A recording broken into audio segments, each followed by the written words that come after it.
So around the world, there's a lot of people who are. Hang on one sec.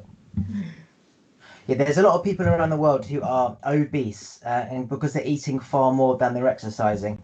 And one of the main factors of having a weak immune system is being overweight. And yet, all companies do is they market food to everyone and everywhere, and we're just eating so much. Like we literally can fast all day and have one meal, just like the old days, and we live a very healthy lifestyle. But now all we're doing is thinking about food, and rather than it being for growth, we're doing it as like a feeling, like a choice, something that makes us feel good, and it's killing us. What do you think is the solution when we have companies needing all this money to create jobs and whatever, yet we're killing everyone off, which is creating, say, pressure on health services and just causing a load of shit, basically? Oh yeah, that's a big question because in my opinion there's so many aspects to it that it's yeah hard to put it in a few sentences. But what I would say is, first of all, many people are not really, or they don't really learn when they grow up to really be connected with their own body, basically, and also psychologically and mentally, like have a healthy relationship with themselves. And food, as we all know, substitutes often the feeling of, feeling good and love. It's a satisfaction in a sense, even though it's just instant when you're eating it. And if people were to really, while growing up, especially as kids, learn to have a better relationship with their own body and with themselves, then the relationship with food would be different because they would be able to recognize where their limits are and therefore have a healthy relationship. But again, that's just one aspect of it because what's been also taught about food, I mean, the way, even if we talk about diet, is a whole belief system in a sense, because there's so many different diets for people and everybody's different. So we do have to figure out what diet works for us best. It's not like one solution fits all. But in first recognizing our relationship with our own body and understanding what works for us and what doesn't, we need to have a healthy relationship with our body. Otherwise, it's hard to figure out what really works for us and not. And for some people, also, they have psychological like difficulties, like having depression and things like that, which also affects their own relationship with their body as well. And then again, it can serve like an addiction or instant satisfaction for them to kind of forget certain emotions they're feeling in that moment. So food can have so many different aspects to it that it is a very extensive topic. But what do you think? So I love the fact that you got like Just Eat, Deliveroo. They are everywhere now. You literally can order any food that you've ever wanted, and it comes to you. But one of the main things about going out is the smell, the environment, the staff, the music, the toilets, the soap, the music in the toilets, the seeing the chefs in the kitchen, hearing them have a chat. Just the whole experience of getting ready to go out, and then throughout the day you're planning on, oh, what I'm going to have, and you're literally getting in the shower, you're getting ready. That's the whole experience of going out. Now you literally can order, say, your favorite meal on a phone. There's no emotional connection. It's just tap tap tap. It comes to the door, and it's not as hot. It's all soggy. It's all squashed, and it's like I'm sitting on by the TV by myself, eating this food, but yet this thing that I wanted to order, say a Nando's, for example, which is what we have in the UK. It's like, oh, I've got my Nando's, but it's not the same. Something's missing. And then you realize there's so much more to food than just eating it and putting it in your stomach. It's connecting to, say, childhood, where, say, your Yeah. grandma used to make this chicken dish. And so now you're eating with your brain as well as your mouth. Nowadays, it's just everything's about, it's just we're eating and eating and eating and trying to fulfill this void in us which isn't there. And so when we don't get something, we go back and try and get it more, as in, don't tell me what to do, I'm going to do it anyway. So we keep doing it, and then the adverts are like, here's more food, and then we're not getting that fulfillment, so we buy more food, and it's a joke. If somebody has to say it takes an hour to make 10 quid, when you buy, say, a dish, it's 10 quid. So you've Yeah. worked an hour for that one dish. And if you go to the supermarket, you could have so much fun going online, getting recipes, buying the food, thinking about what you're going to buy, chopping the veg, putting it in the pan. You can have 5 meals literally for 10 quid.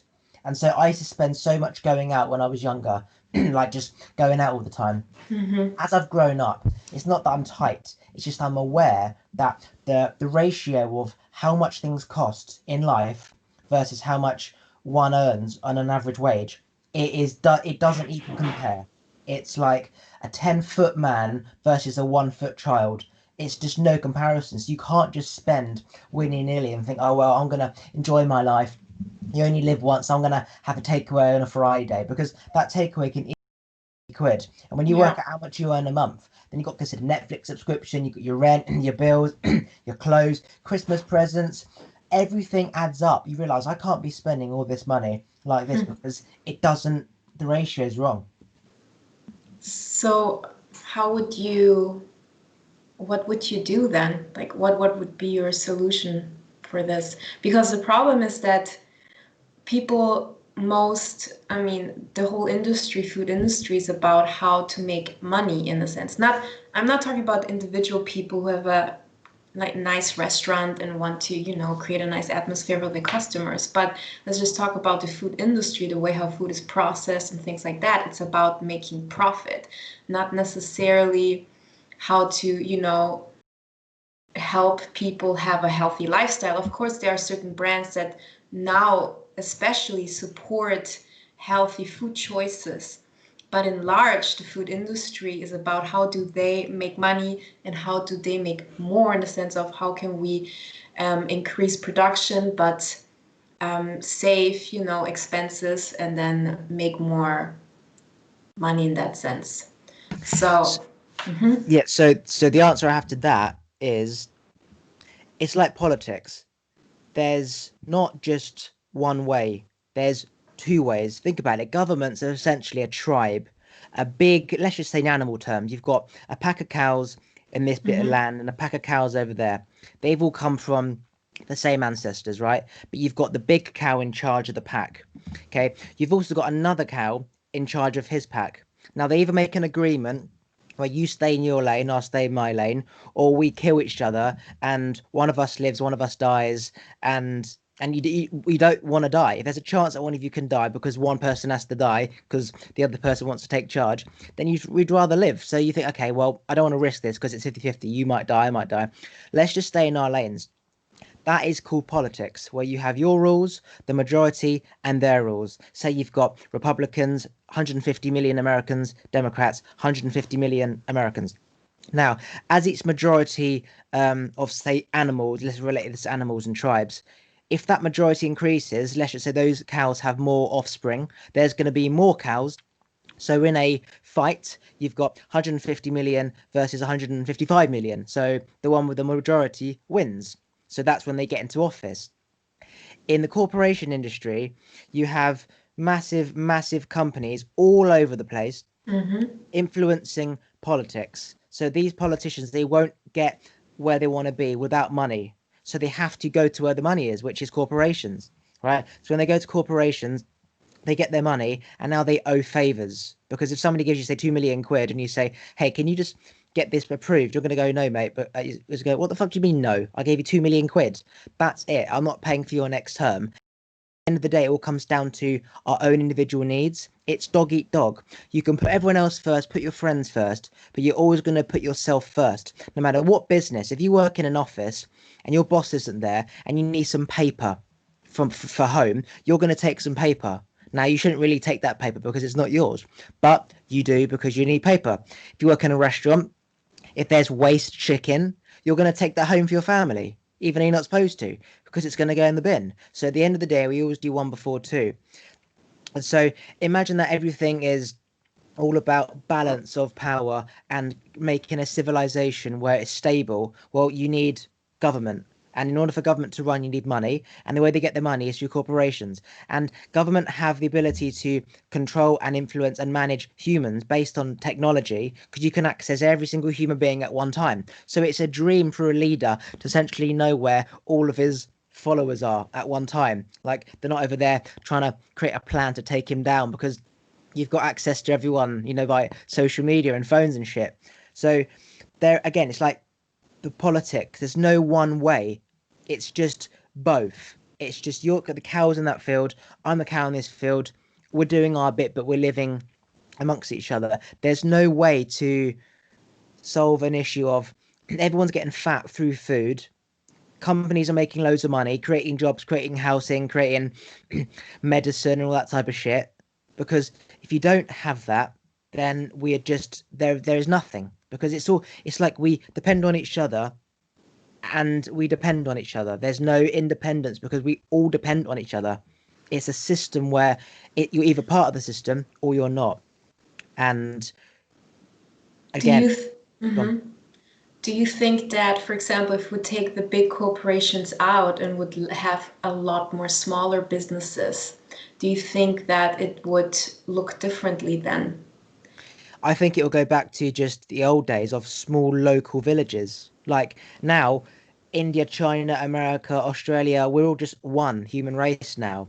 But we're individual species with different morals, different backgrounds, different belief systems, different evolution paths. Like Australians could have only been around for X amount of years, and Chinese could have been around for many, many, many years before. That's why I believe a lot of people have allergies because their ancestors have always had certain foods, and then you bring that into, say, England, soybeans and all that type of shit, and their bodies are like, what the fuck is a soybean? Like, I've only had a soybean for 10 years, and yet Chinese have been eating soybeans for years. So I think it will go down to, if there wasn't big corporations, it would just be your little village of, say, 20 miles, all trading as one, dealing with each other as one, fresh local food, services with tradesmen in that area, not hiring a builder from another country who's got a company in this country to build for you. It'll just be local people helping each other out, which is what it used to be like.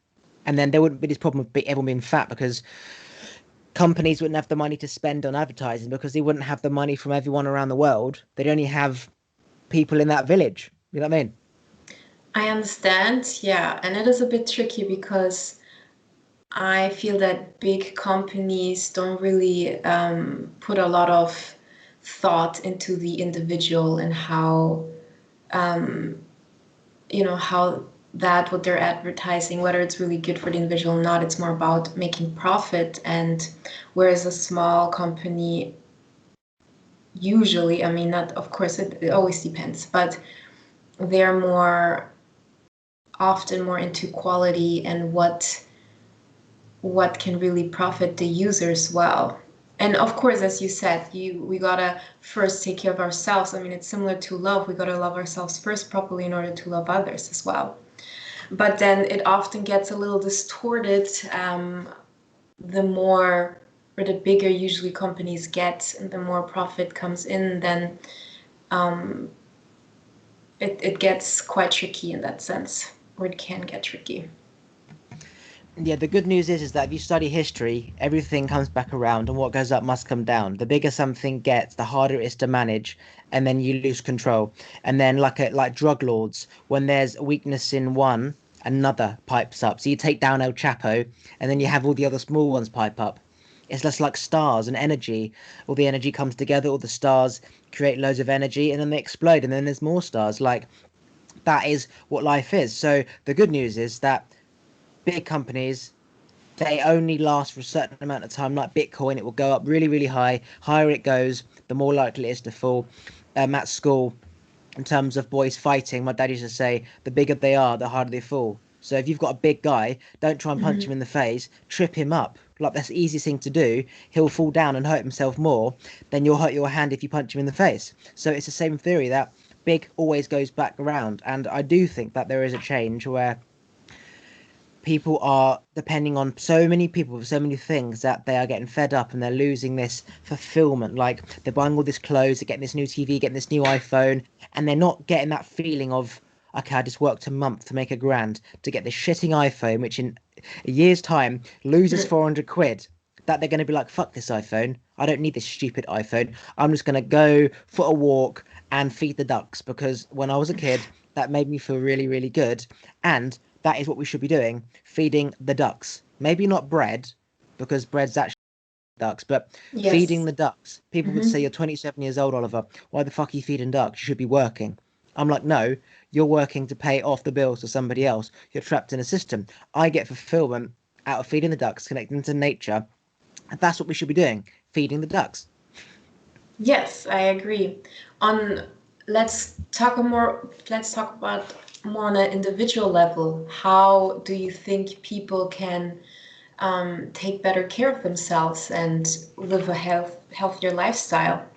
Independent now how corporations and companies try to sell their stuff, because I think it goes back down to the individual. If we are more clear about who we are and what we want, then companies can try to sell us whatever. We know how to protect or how to help ourselves and not get influenced so easily by that, because of course advertisements are created in a very smart way to influence us to feel to have a certain familiarity with the product and create this desire of wanting it. But I feel like if we are strong enough within ourselves, then no matter what they do or try to sell us, we know how to keep ourselves healthy in a sense. Yeah, um so I just coughed. Just remind me of that question, just trigger off something in my head. Like, how can we create a stronger connection with basically ourselves, or how can Got we it, got it, got it. protect ourselves better? Yes. So I've realized through studying humans that we all follow. So if the trend is to wear glasses, everyone will wear glasses. If the trend is to wear hats, right, then people will wear hats. If we're all wearing turtlenecks, right, and somebody comes along wearing a shirt, they're going to be like, why is he wearing that shirt for? And the more people Yes, I start to heard. wear that shirt, and the majority outbalances, like Republicans, there's more voting than Democrats. Republicans now have power. Now there's more people wearing that cardigan, whatever, that people wear the cardigan and less people wear the hats. So everything follows a trend, but it just takes a certain amount of time. Like I had multicolored hair 5 years ago. Now everyone's got multicolored hair, right? I had electric scooters since I was 13. Now they're everywhere, right? I'm ahead of time because I just do what I want to do, and knowing that people catch up to trends that I take action immediately because people follow. So trends will always come, and it takes time for trends to evolve. This thing about a global awakening, I don't think that there's a global awakening. What I think is that there's a small group of people spread out around the world who are aware, and over time, if they, for example, reach out to say 100 people here, and over there's 100 people that hear about it, over time, those 100 people will say, tell another 100 people that it will become a trend to be aware. Like, have you heard about being woke? Oh, what's being woke? Oh man, it's so Yeah, cool. it It's has to about become a trend. exercising, it's about sleeping well, it's about it's about yoga. And then all of a sudden, like any trend, everyone's going to be doing yoga, everyone's going to be doing meditating because everyone's hearing about meditation. For example, if celebs speak about meditation, everyone's going to feel, oh, I want to be part of that celeb trend. There's not even a fucking trend. It's just people follow what they think everyone else is doing. So then everyone will start to meditate. What comes with that is yoga. Then what comes with that is nature, being outdoors, exercising, sleep. And what comes with that is awareness of diet. And therefore, over time, say all the fat people who just eat all the time, when they look around and they see the majority are getting slimmer, they're happier, and they're fasting and they're eating healthy, the fat man who goes to KFC, McDonald's all the time will start to not fit in. Because now, rather than him looking at Americans being fat and eating everything and seeing himself as the norm, he'll then look to the left and see a vegan sushi restaurant. And there'll be more of those around where there'll be less fat people in the mall, but there'll be skinny people eating nice, healthy food. He's going to feel out of balance. So naturally, he's going to go over there and have that nice sushi vegan drink, whatever, and he goes outside and he sees the happiness of people walking, feeding the ducks, and he's going to feed the ducks instead of eating another burger, which he's already had. And therefore, that will become a new trend. Like anything in life, it will become a trend to be healthy living. And yeah, that's yeah. Yes, I agree that people have this herd mentality in the sense, and um, going back to the individual level, I think most people follow these trends because they want to fit in. And then that goes back to the sense of self-worth, in my opinion, because if you do have a sense of self-worth and you respect your own likings more than what the majority does, then it won't affect you as much as someone who wants to just fit in. And You see this with the gay movement, right? And bisexual and transsexual, whatever. People, it's always been around for millions of years, right? And I believe that animals, male and male, female and female, they can fucking do what they want. The only difference is that if you fuck a female, you get offspring, and if you fuck a man, nothing happens, right? But right. there's no such thing as God says male and female have to be together. That's the law for creating offspring. But if you look go back in history, you just do what you got to do because you feel horny in that moment and so do it. But when everyone starts, say, talking about being gay, everyone comes out being gay, and now it becomes a trend to be gay or to be like, actually, I think I like men, right?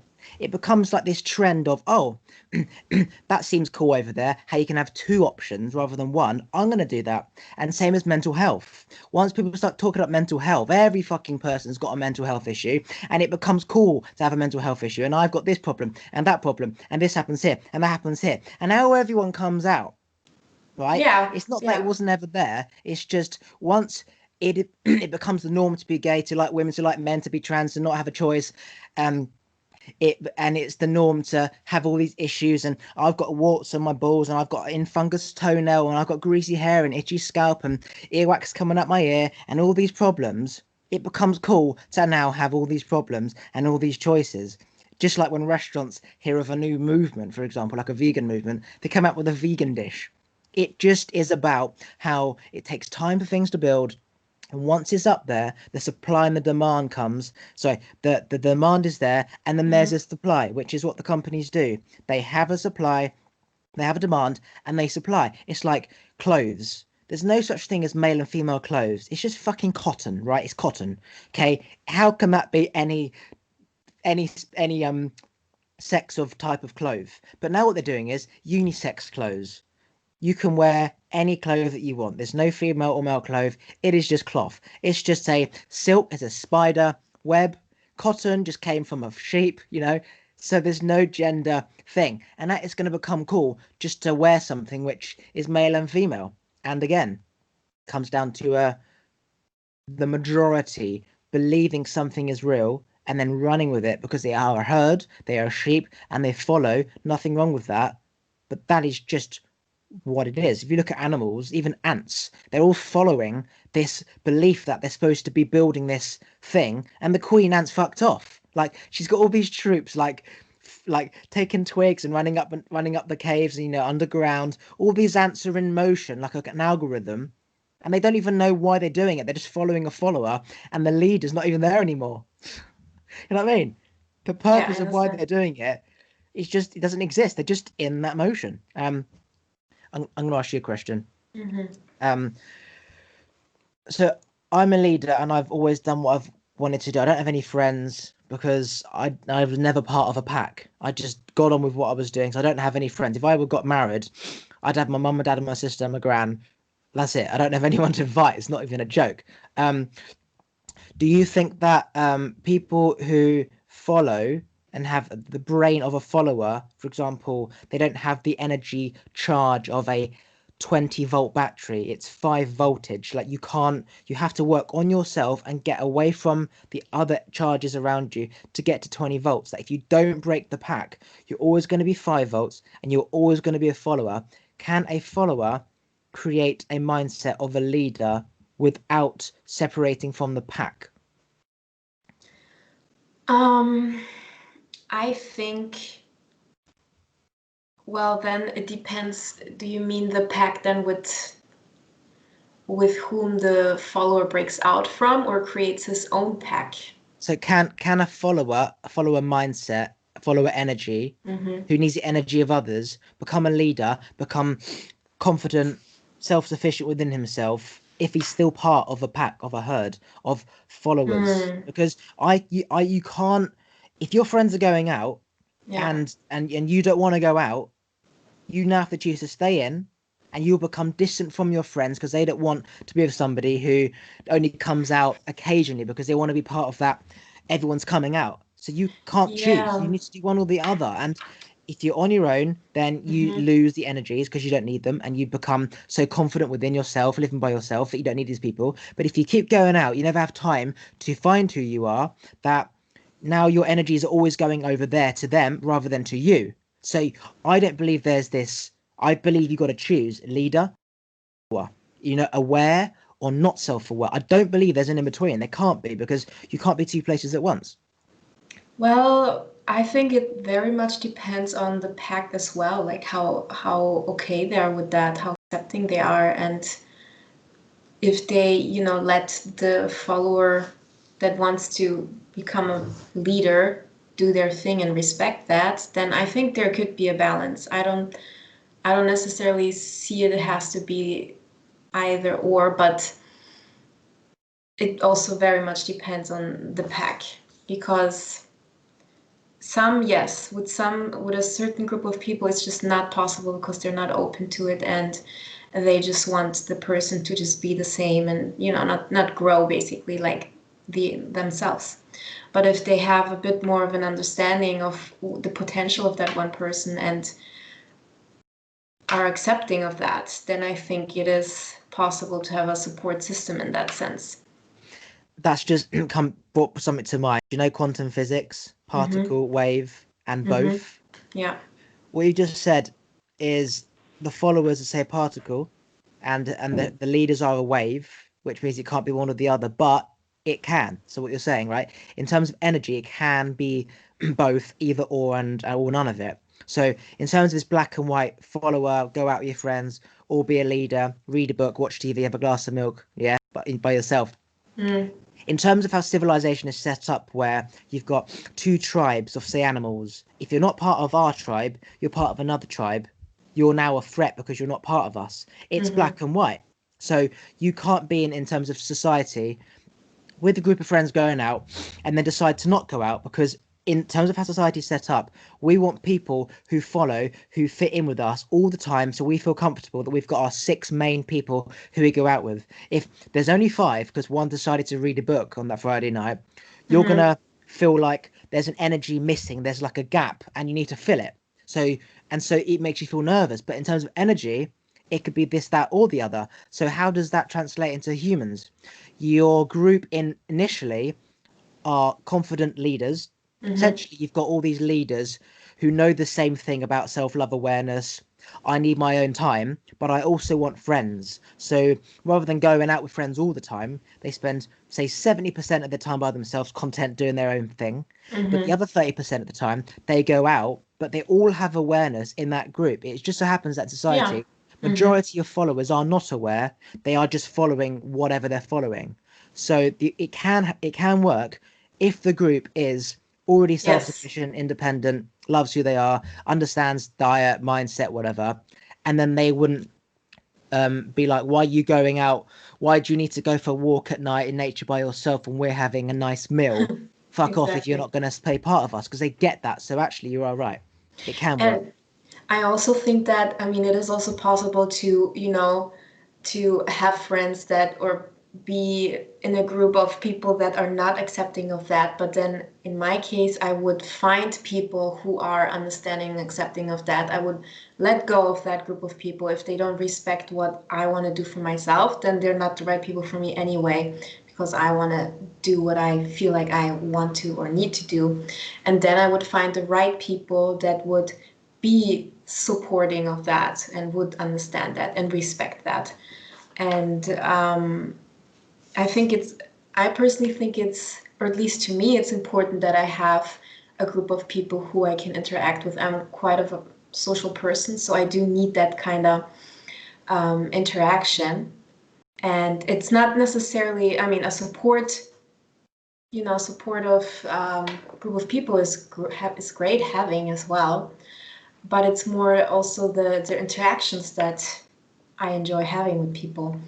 So I would then just look for the right people that fit my energy, basically. And yes, I think, but again, it also depends on the individual, because some people don't really need that group of people constantly. They might just need 10% or 20%, and someone else might need to invest or might need to have that 30% interaction with other people, or 40%, you know. So So I don't think that one can essentially go through enlightenment and essentially raise their energy to their highest frequency if they are part of a group that isn't already enlightened, right? It's almost like if nobody knows the nearest subway or Costa, then you're not going to have a subway or Costa. There could be 100 people. If no one knows where the nearest one is, then no one's yeah. going to Costa. If one person out of those 100 people who happen to know, then now they can all get a Costa. So if you're in a group of people that have no idea about self-awareness, it's not their loss. It's like it doesn't exist in their mindset. Okay, that's Yeah. for another generation Right. of evolution, right? In your group, if you do have somebody who has awareness, or maybe has read The Secret or knows about the law of attraction, that is the seed for everyone else. Um, I do think that if I do believe that it's like 10% of people may have ever heard of The Secret, know about the law of attraction. 10% of the whole world work on themselves, want to work on themselves, and the rest don't. But that comes down to, say, the one leader in charge, leading, thinking, and the rest of them are following. They're not leading and not thinking. So, can humans get to the same level of awareness of, say, the people who are aware? And I do believe that the answer is no, unless the leaders, school system, education system, governments, big corporations teach people the awareness secret. But if they did, no one would depend on governments and corporations anymore, because we'd all be Exactly.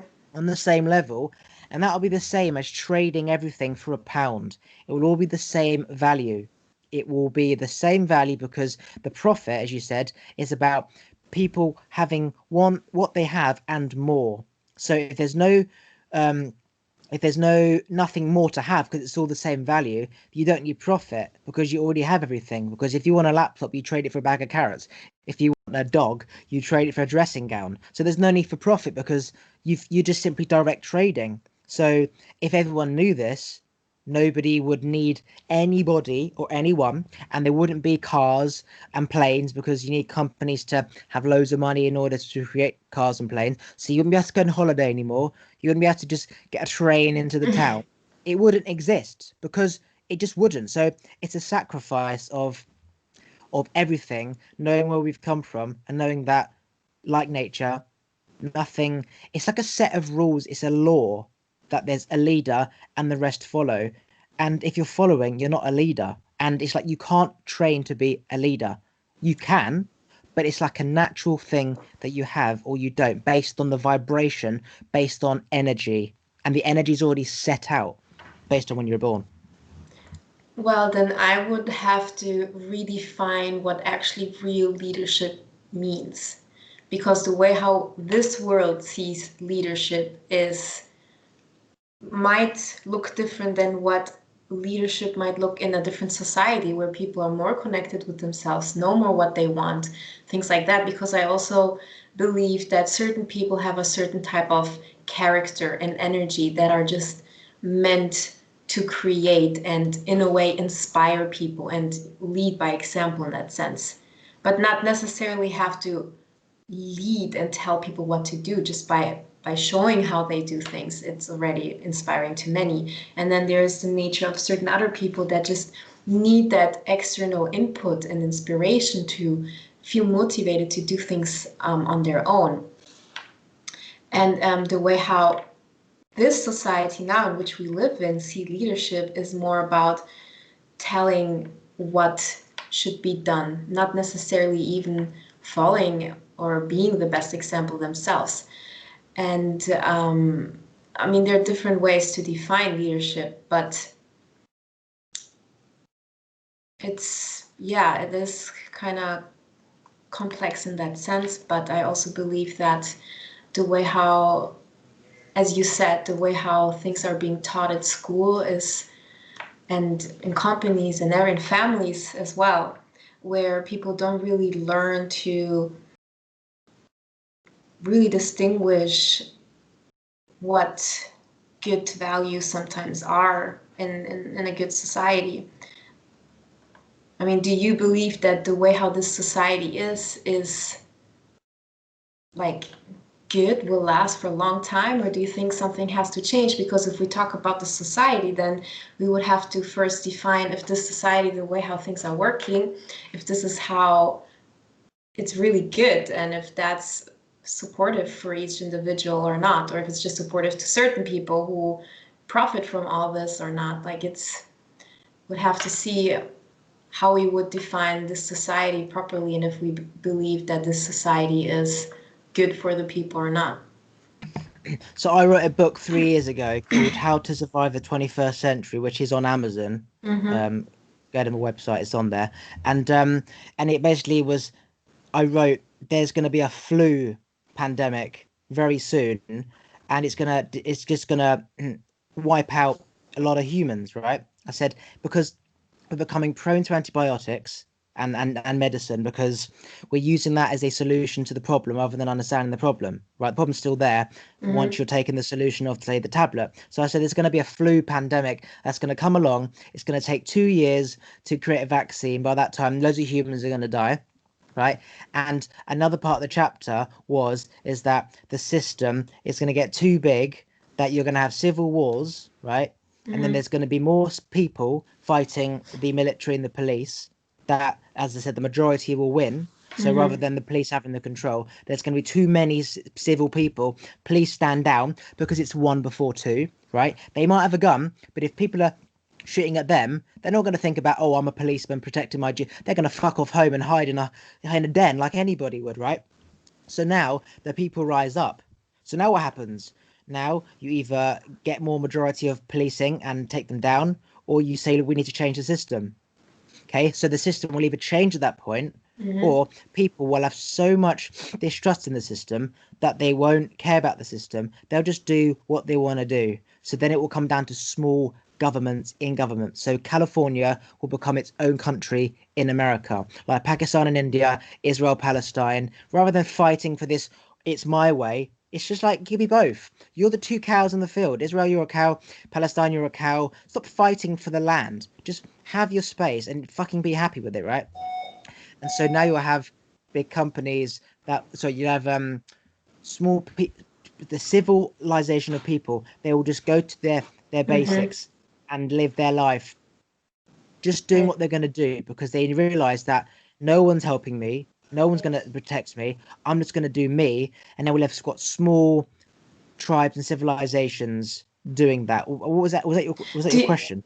I mean, yeah, it's fine. Like, do you think that that can really work? Do you think that having smaller groups of civilization is healthier in a sense for the people than the way how things are now in the bigger aspect, bigger Oh process? yeah. So what you're saying is that leadership is about leading. You don't have to tell. You just do. People see and they mimic, like the ants. They watch the other ants go up that path, take that stick, and they follow.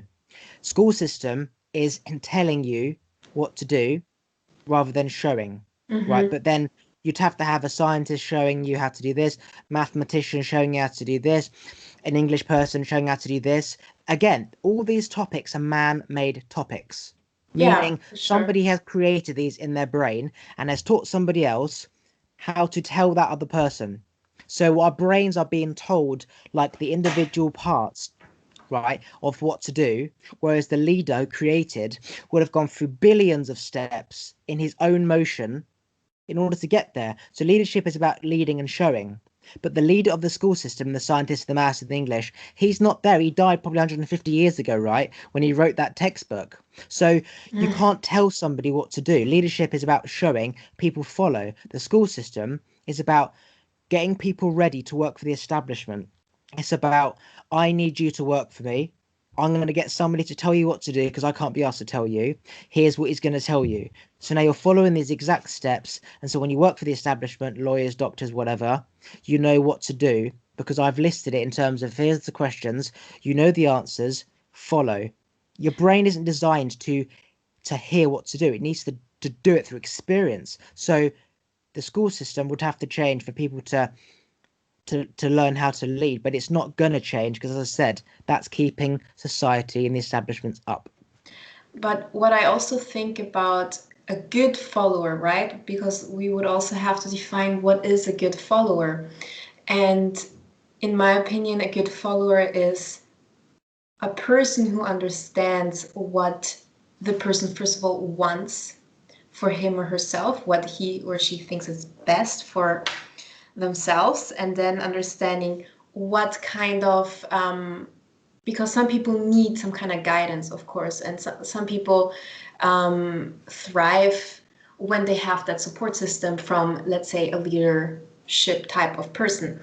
And but I feel that they first need to understand and like what is good for them, and if they do, then they can choose the right person that can help that person to basically become more in line with themselves in that case. Because I think most people nowadays who just follow because they want to fit in, and that often doesn't even mean that it's good for the person, like, as you said, wearing certain clothes because that's in right now and because that's trendy, and that person might not even like what the person is wearing, is just doing it for wanting to fit in. So it also comes down to the follower to understand what kind of leadership is good for him or her, and understand what he or she really wants, and then thriving in that in the right leadership. Because again, some people are more inclined to follow, some people are more inclined to lead. It's important that the person understands what kind of energy works for them, what kind of mindset works for them, or what is good for them.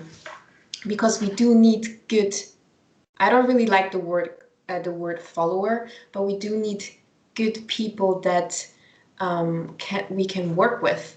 And I mean, if we just look at the ants, for example, if the individual follower wouldn't do what they are doing, then they wouldn't have a proper ant society that they thrive on. They really thrive on the way how they're working. So we do need both types of people, but it is important that these both types understand what is good for them, because I do believe that a good follower can create a lot of good, like create a great support system for things to work. So what came to mind is if you have the energy of a lion, which it can nurture and love, and its cubs and breed, whatever, and then you have the opposite part of that female lion, which is attack any other lion, male or female, doesn't matter. If it's a threat, it can do both, which is why I don't believe that we need father figures. The animal kingdom, it doesn't need parents. In human terms, we need parents, right? But we actually don't, because in terms of surviving in life, the male comes along, fertilizes the lion. The lion has, say, 10 cubs, five female, five male. The lion fucks off and does it again.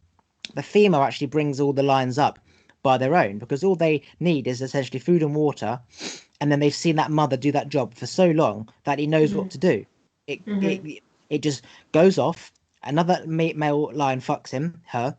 It creates five things, animals, and then it's a cycle again. So we don't need this opposite, say, father figure. We do in terms of human society because it's all based on roles. But in terms of nature, we don't need that. When you look at, as I said, you got quantum physics, particle, wave, and both. You could say the lion is a particle, the cow leader or the ant leader, and the followers are, say, the wave. But then the other one, okay, so you've got the one who's just in charge by himself, then you've got the leader of the pack and the rest following. Then the other one you could say is followers. So you've got followers following a follower, and the leader's nowhere to be seen. You've got the lion, he's just leading by himself. And then you've got the leader there with the followers following, right? So Yeah. those are the three things. I've gone off on a rant. What was your question? Well, I mean, for me, it was more, yeah, like understanding for people to really know their position, to know what their job is, Got right? it. So Yeah. so I would always choose to lead. But growing up, my dad and me, my dad was always the leader and I'd follow. Then I became him and I started to lead. He started to lead. Then there was arguments and there was wars. Mm-hmm. So I learned a leader needs to respect, a leader should be the best follower. Right now, it's weird because Yeah. you'd think if they're a natural leader, then they always try and take control. They would be a nightmare to follow. Wrong, because they know as a leader how crucial it is for people to Mm-hmm. follow their instructions. That if they are following another leader, it's not about taking control. You either have control or you don't. There's another leader. There's another cow in that field. You either fight him or you go off and enjoy your day. So they should know how to follow more than a follower would, because a follower is following, Yeah, but I he's agree. also getting ideas and, oh, why don't you do it this way? He doesn't understand that the leader is leading. You can't put these ideas and do that because you think it was right, because the leader has a vision of what's going on. The leader ant knows that all the other ants are doing this. If another ant goes rogue and starts Mm-hmm. cutting down that leaf, he's going to be like, what the fuck is this leaf doing here? Like, we just cleared that path. Yeah, so, exactly. so the leader should know how to follow better than a normal follower, because they understand and respect the role of a leadership, which is I need you to Absolutely. follow what I'm doing because I need to know where everything is. Mm-hmm. And that was the answer to your question. Absolutely. And I also think that leaders should be willing to learn from their followers as well, like being open for constructive criticism, being open to try a different way, maybe like the way how the follower maybe suggests the leader that it might work better that way. Like really being humble and open to really learn from the people they work with and learn to grow in that sense. Because if a leader is not really open to learn from the people they work with, then in my opinion that creates this barrier, and again this hierarchy, which we, at least I'm pretty sure you also don't mean, we're not talking about the hierarchy that the leaders up here and the followers here and the leader is better and the follower is worse. It's everybody has their own position, none is better, none is worse. And I think a leadership that really understands that is humble enough then to learn from a follower, because he or she understands the importance of each position that there is. Yeah, the head of a pack is normally the bigger animal, because it all comes down to fighting for territory, and the bigger animal often wins. And if the animal that's getting a horn up his ass is gonna like die, if the horn keeps coming, he steps down, and the bigger animal with the bigger horn wins. In terms of like humans, it's not about, as you said, I'm better than you because I'm leading. For example, if I am a Yeah. leader in gymnastics and you don't know how to do gymnastics, you're going to allow me to lead. But if you're a rock climber and I don't know how to rock climb, just because I'm a leader mindset and you are a follower mindset because you're following your boss working for that company who's doing rock climbing, I Mm-hmm. still don't have a clue about rock climbing. So even though I Yeah. might be a natural leader and could take charge immediately if I knew how to rock climb, you're the leader as a rock climber. I'm now going to follow you. It's not about me trying to take control and let me climb this rock.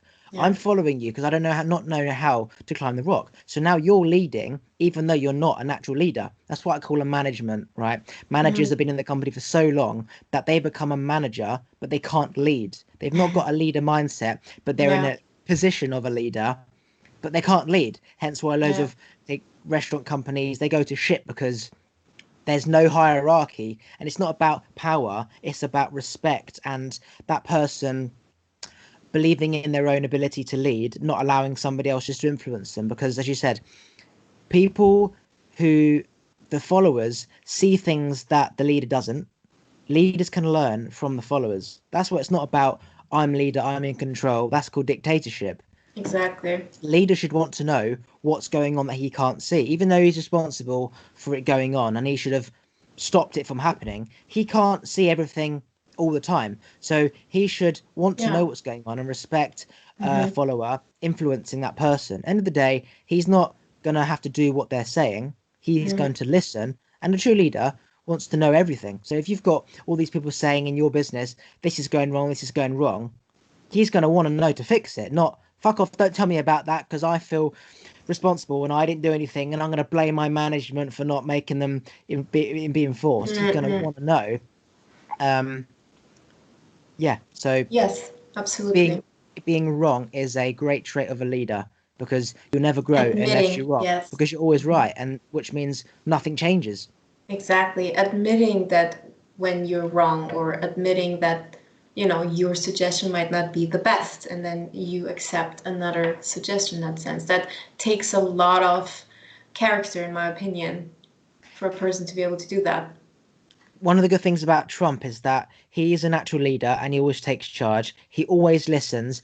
90% because he is a strong leader. He always takes charge because he often knows the bigger picture, hence a leader does. But in cases where he has taken charge and others around him have said something, he Mm. doesn't disregard it and say, I'm Trump, I'm the president, fuck off, I'm going to do it anyway. Mm. If there is something to listen, he will listen. For example, he bombed Syria, he bombed Iran, whatever. That was the right decision. But the other day, he came up with an idea to, for example, bomb Iran or something. Somebody said no. He didn't go, Mhm. shut up, I'm going to do it anyway. He listened. So now he Mhm. reevaluates his decision. And if it is the wrong decision, or after careful consideration, he thinks, actually, that is the wrong decision, he will change his mind. And as you see with press conferences, he will go from saying something to saying something the opposite. Politicians, they divert if they've said something because it's an ego thing where they've said this and then they Yeah. aren't going to do it. Mm. Trump has great pride in saying something and then saying the opposite. Because as a leader, you're going to be wrong. You can't just not put anything out there in case in the future it might be wrong. How the fuck does that? It doesn't work like Yeah. that. You've Yeah. got to speak at present, and Mm. if at a later date more information comes to mind, that influences your decision, and that Mm. changes the outcome. If you were going to go out, okay, and you get ready, and your friend suddenly has the flu, you're not going to go out. So your mum says, "Well, I thought you were going out." Yeah, but she had the flu. Like it's not, oh, she's got the flu, I'm still going out. Things change. And so your leader is supposed to listen and learn and adapt and take it on board. It's not an ego thing when you're wrong. Admitting Yeah. is Exactly. powerful because Yes. people don't have anything over on you if you admit when you're wrong. The same as if you don't lie, no one's got anything over on you. You become powerful. It's truth, Yeah. it's real. Yeah, and it takes again more character and self-respect to be able to admit that. Much more than just being stubborn and saying, oh no, this is what I said and I'm gonna stick to that. Because there's this idea that, you have to say something and then stick with your word and follow Yes. it through. Like people think that that's respectful, but actually admitting when you said something that you don't agree with anymore takes a lot more character and strength to do than just saying, no, that's what I said and that's how I want to keep it that way. Like being stubborn is not that hard, but admitting what you've actually, when you've been wrong, I think that's a lot harder because, I yeah. I have studied when somebody lies and the aftermath of it from an observer when somebody lies and everything that comes with that, right? Versus when somebody says, did you take that cheesecake out of the fridge that I said not to take? Yes, I did. And it's very tasty. All they Mm-hmm. can say is, well, can you not? Right? If Yes. you lie and say, no, I didn't, there's going to be war. They're going to go on CCTV. They're going to ask everyone. They're going to be bitchy to you. It's a nightmare, right? I'm Mm. somebody who speaks so much truth that the war is dead when I admit it. And I can Yes. either learn next time not to do it Yes. or I can, right? So Mm-hmm. the ego thing, I see people, they reinforce what they said, right? Yes. They Yes. reinforce what they said. So Yeah. it could be right in front of your face. I've just seen you eat that. And just because they didn't see you eat that, they say, I didn't eat it. It's Mm-hmm. easier for them just to keep reinforcing what they said and hope it goes away. Yeah. And the herd mentality thing. If you're around people who are, let's just say you've got 5 friends and somebody goes out and has sex with somebody, right? Let's just say back in the day, a gay person has sex with a gay guy. Their friends in that group don't know he's gay. If he Mm-hmm. says that, oh, I sucked the cock tonight. Oh my God, you sucked the cock. Ah, they can't handle all that judgment. So it's best Yes. just to say, no, I didn't. You Mm. can understand, right? It's best to say, Yeah, no, I yeah. didn't. It's If you're easier around in that people case. who Mm. always admit truth, did you suck a cock? Yes, I did. Nice one. How did it feel? It was great. End of story. End of story. Did you eat that cheesecake? Yes, I did. Don't. End of story. Did you eat that cheesecake? No, I didn't eat that cheesecake. Okay. Yeah, you did. I saw you. No, I didn't. You've got all this shit from all different angles. Mm. Yeah, you did. You're lying. Fuck you. You're a liar. You're going to protect yourself. And so the Yeah. best thing to do is say, no, I didn't, and run, which is what people do, right? So, Mm-hmm. so this thing about, admitting when you're wrong, it is hard. I It was that is. person. When you've Mm-hmm. got everyone around you saying you're lying, don't lie. I know you're lying. How the fuck can you then say actually I am lying? It's the energy. It's like being in a forest fire with all the fire coming from a tree. How Yes. can you like think to move and how to get out if there's just fire everywhere? So again, can a human learn that trait of like admitting when they're wrong, or does science say unless you're a big enough energy, you're going to be trapped and dominated by other energies, and you can't. I think that also very much depends on what your memory as a kid was. Like there are some kids who are so scared to be judged by their parents when they do something wrong or be scolded that fear is so big that they just Yes. create this habit of lying Yes. all the time. And that is so ingrained in them that as an adult, they don't know how to do any better because that feeling is just kind of really in them. And I think that that very much depends how a parent helps their child to be honest. And even if the child does something wrong, that the parent gives the space for the child to be honest about it and yeah, be straightforward.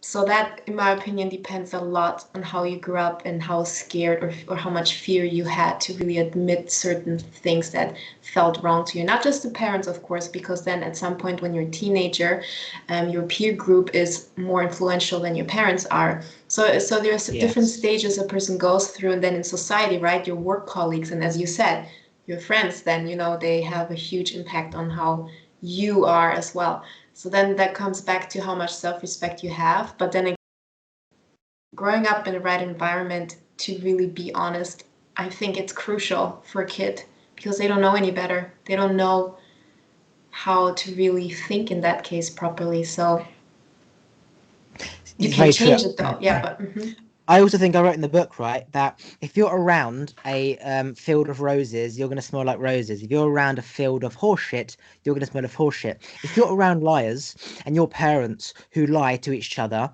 if you see yeah, your father lying to your wife, right, to your mother, right, and you've seen your dad do it, and your dad goes, shh, don't tell mum, yeah. you're gonna be around liars. Whereas my dad, he always used to say to me, "You wouldn't lie to me, would you?"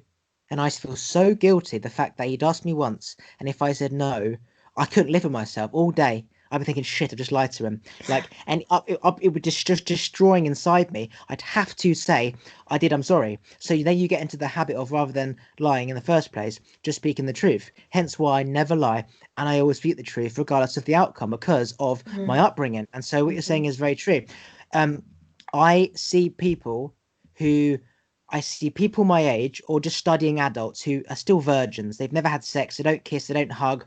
They don't have intimacy. They don't know what it's like to have that intimate feeling of someone down their groin area because they've never had it growing up. Why? Because if they see their parents as a kid never hugging, Mm-hmm. never saying love you good night, maybe they don't even sleep in the same bed, never kissing, you're gonna see that and think there's no intimacy, there's no connection. They're just two people like living in the same house. Yeah. You're not gonna have that in you, so you're not gonna Mm-hmm. look for that in school because you've never seen it yourself. Whereas if you see your parents hugging and kissing and shagging all the time, then you're likely to be doing that. So again, it's true. What you see and are exposed to as a kid really does affect you in the deep subconscious mind when you're older. And if you study a lot of people who say are virgins, a 70-year-old virgin, whatever, you look at their parents, very cold hearted, no love. There's just the kid never got any love. The parents never hugged and loved because, Mm-hmm. again, their parents never hugged and loved. It's like Mm-hmm. it comes down in generations. And so they don't know how to feel love. Therefore, they can't give love. Um, Yes, yeah. absolutely. I agree with that. And you The know, same as diet. If you're used to having loads of nuts growing up, you might not have a nut allergy when you're 20. If you've never yes, had nuts growing up, then you're 20 years old, you have a nut, you're probably going to die. It's what you're exposed to. But obviously, that's exactly. just generations of food. Yes, and like wondering whether somebody can deprogram that really deep program within themselves. I do think it's possible, but it takes a lot of self-awareness to Yes, deprogram what happened to you as a child. So I wouldn't say, it's impossible to correct. Yeah. be different than how your upbringing was, but it takes a lot of strength and really effort to deprogram that what's so in you for so long, that was so in you. And yeah, but it has a main influence and impact, but we can choose Yeah, if I we would want say to. before we end this, I would say that I don't think Yeah. I don't think people can change unless they want to. The alternative is that if you have a mentor Yes. with them for years and years and years, deprogramming them from birth essentially, which could take years, then it's possible. But of course, who's got enough time to reprogram one person when there's billions of people? So in that case, yeah, you can Yeah. change a mentor for a long fucking time. Apart from that, Yes. people can't change because unless they want to, because then they start their own journey. Let's end this here. Plug anything you want to plug. I think for all those who are listening and want to, change certain habits they and change, like if they're not happy with certain things they're doing, I think that they can change if they really put the effort in and have that self-awareness. Then, they can change and do anything they want, basically. Anything you want to promote, social Oh, medias. promote me. Yeah, that's what I make my plug. Oh, sorry. Charge a bit. Um, um, yeah, I mean, my website is light being codes, light underscore being underscore codes. And yeah, that's fine. And IG too, same. Instagram, light being codes. Right, wait there. I'm just going to press stop. I accidentally, okay. And hang on a minute.